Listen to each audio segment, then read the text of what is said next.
You gotta go and get angry at all of my honesty. You know I try, but I don't do too well with apologies. Ernesto Cervera Gómez es economista del Instituto Tecnológico Autónomo de México, maestro y candidato a doctor en la Universidad de California, Los Ángeles. Su labor académica es muy amplia. Imparte cursos de Economía, Organización Industrial y Política Monetaria en el Instituto Tecnológico Autónomo de México, ITAM, Instituto Nacional de Administración Pública, INAP, y en la Universidad Iberoamericana. Con gran trayectoria laboral, actualmente se desempeña como director general de GEA, Grupo de Economistas y Asociados, SC. Es colaborador de Canal 11 y Foro TV, y es consejero de 8 empresas a nivel nacional, además de asistir a pláticas regulares en otras compañías. Bueno, hoy es un placer, un honor recibir al doctor Cervera.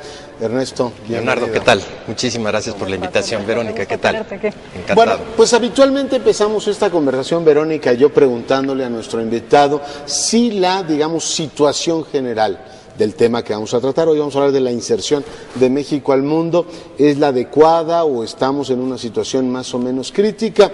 Sabemos, Ernesto, que tenemos un sistema de tratados de libre comercio muy amplios, que en principio tenemos intercambios comerciales con muchas regiones del mundo, que tenemos un socio silencioso que se llama China, que se ha venido incorporando a nuestra vida este siglo. ¿Cómo describirías en términos generales la inserción que tiene el país al mundo? Mira, Leonardo, yo creo que se tomaron decisiones importantes hace una buena cantidad de años. Como mencionas, México es una de las economías más abiertas del mundo. Tenemos tratados de libre comercio hasta hace poquito con 43 países, ahora con 44 con la incorporación de Perú. Y sin embargo funciona en realidad uno, que es el Tratado de Libre Comercio con los Estados Unidos, que ha venido perdiendo un momentum importante. Yo te diría, es adecuada en términos de cómo está planteada, pero necesita modificaciones de fondo importantes y correcciones hacia adelante que nos permitan verdaderamente sacarle jugo a lo que tenemos ya generado como una economía muy compleja que puede competir cara a cara con muchísimas economías del mundo, pero que hacen falta definiciones importantes para poder potenciar eso que ya tenemos como una infraestructura básica. ¿Tú hablarías, como hay voces que dicen que se necesitaría renegociar el tratado, o simplemente tú estarías diciendo, bueno, no es para ese extremo, simplemente nosotros ponernos al día en cuanto a, reformas, legislación que se necesita para la correcta implementación? Yo sin duda alguna estaría en contra de renegociar el Tratado de Libre Comercio. Es un tratado, me refiero al de Estados Unidos específicamente, el Telecan, en el que ha sido increíblemente fructífero para México.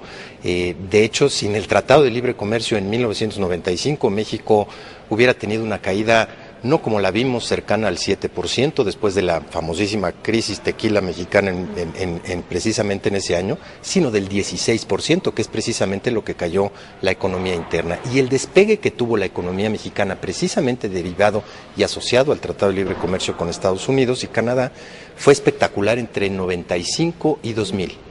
Y algo cambió en el mundo en el 2000, que es un cambio paradigmático que no hemos podido todavía asimilar, sino hasta fechas muy recientes, y bien a bien todavía no sabemos cómo caminar en un contexto de alta competencia entre economías emergentes, y una de las posibilidades, lo mencionaste, Verónica, sería renegociar el Tratado de Libre Comercio. Yo te diría, más que renegociar, profundizar el Tratado de Libre Comercio. Le hemos entrado nada más tibiamente a intercambiar de manera libre bienes y servicios con los Estados Unidos, pero no hemos podido avanzar en áreas mucho más profundas para llegar a una verdadera integración económica. Hemos ubicado bien dónde están nuestras prioridades, Ernesto. Te lo pregunto porque en los 90 se decía, el mundo se va a regionalizar, Europa va a ser un bloque y nosotros tenemos que estar en el norteamericano. Unos años después el discurso decía, hay que matizar eso y tenemos que diversificar, tenemos que firmar el Telecue famoso con la Unión Europea. Después se buscó un acuerdo con Japón y con otras economías. Te pregunto, la diversificación como lógica, digamos, de la inserción de un país al mundo depende, supongo, de una decisión política, pero también que los actores económicos la acompañen. ¿Tú crees que es lógico, digamos, apostar por la diversificación como estrategia consciente o, digamos, resignarnos a la evidencia de que el 80 o 80 y tantos % de nuestro comercio es con un mercado, los Estados Unidos? La